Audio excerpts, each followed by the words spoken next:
Are you constantly tired, or is it an underlying stress? Is there fatigue, or is it some mental breakdown? Let's try and find out.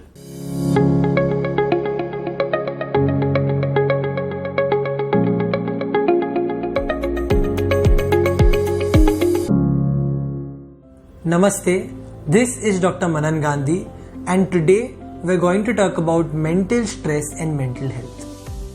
Why is stress so prevalent in today's world? A lot of times you don't even know you're stressed. So for example, let's say a child in school or let's say in college, right? They're not really that stressed in life, although nowadays they are, but they really weren't when I was in college.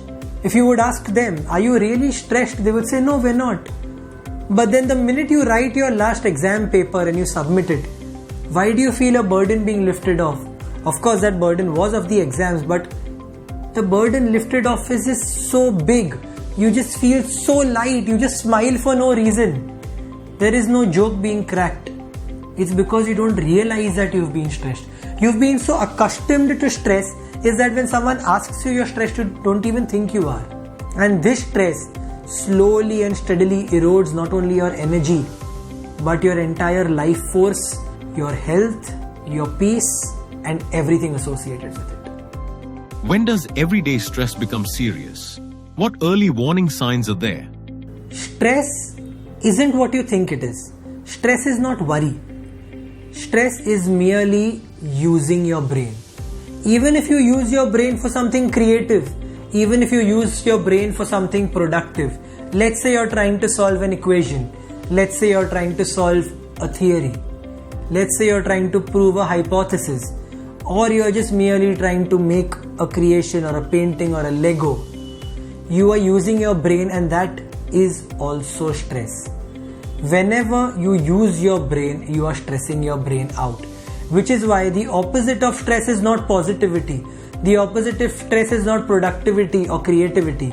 The opposite of stress is shunyata, relaxation, where your mind is completely calm, is completely zero. The early signs that you can see of stress, your mind is not capable of doing too many things at once. You start getting overwhelmed with either work or with thoughts or mere thoughts of work.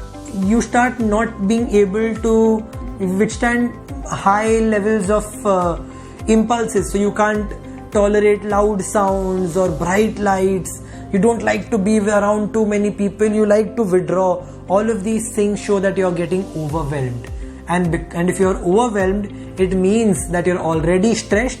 And then when more stress comes in, it's the last straw on the camel's back, breaking it. Which doshas oversee stress according to Ayurveda? According to Ayurveda, all the three doshas are affected with stress. More so is Vata, but also Pitta and Kapha. You could also become very angry, very violent during stress, or you could just completely shut down. Or you could start looking for escaping techniques where you start lying through your teeth just to escape that situation because your mind cannot take it anymore. So the dosha that comes into play is really dependent on your Prakriti, and it really depends on what kind of stress you're facing. But all the three doshas have a potential to get affected during stress. Which morning rituals are beneficial for reducing stress?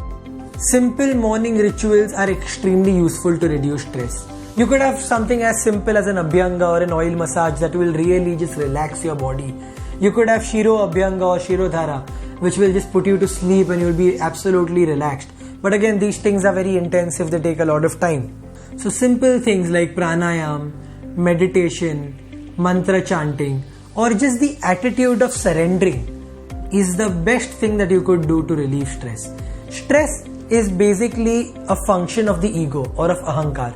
The minute you think you are doing something, the minute you think that you are creating an event or you are trying to solve a problem, that's when stress comes in. The minute you surrender, then there is no you. You are not doing anything, you are merely an observer.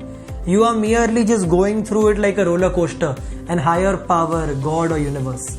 The minute you let go and you just experience, whether be it good or whether be it bad, you stop stressing about it. you start relaxing, you start calming down. Your ability to absorb things becomes so much more higher, and you start finding peace even in tough times. What if a few simple Ayurvedic daily rituals could reset your mind and body?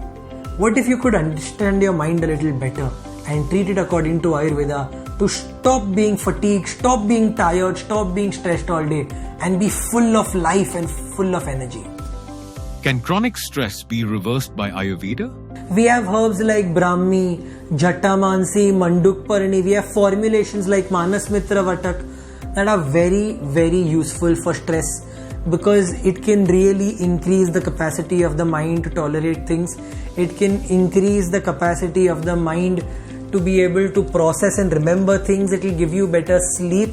A lot of things can be taken care of, but eventually stress being managed is always going to be a two-way street. It cannot merely be dependent on herbs and doctors. It also depends on you.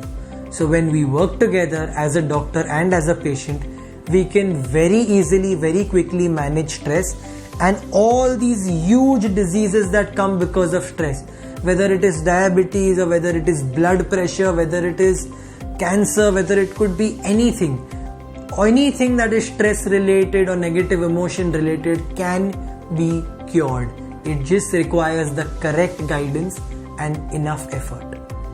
Can oil massage and panchakarma help relieve stress?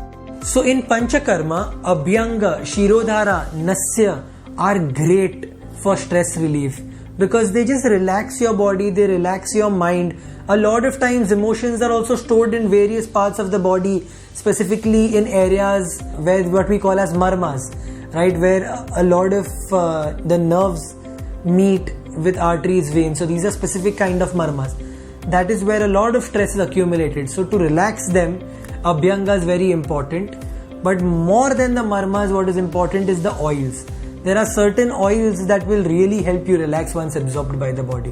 When it comes to Shirodhara, Shirodhara really helps with high blood pressure, stress related issues, wherein a lot of patients just sleep on the table. It's so relaxing. It's one of the most relaxing panchakarmas to exist.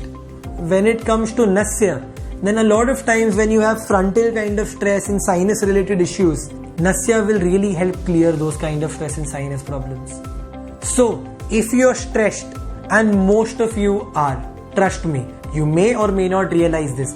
If you're feeling symptoms of constant fatigue, or if you just suddenly get tired for doing nothing, let's say you're sitting on the chair doing nothing and you're suddenly tired, maybe sometimes you're full of energy and suddenly you drop. All of these are long-standing, non-identified internal stresses that you may or may not know the reasons for.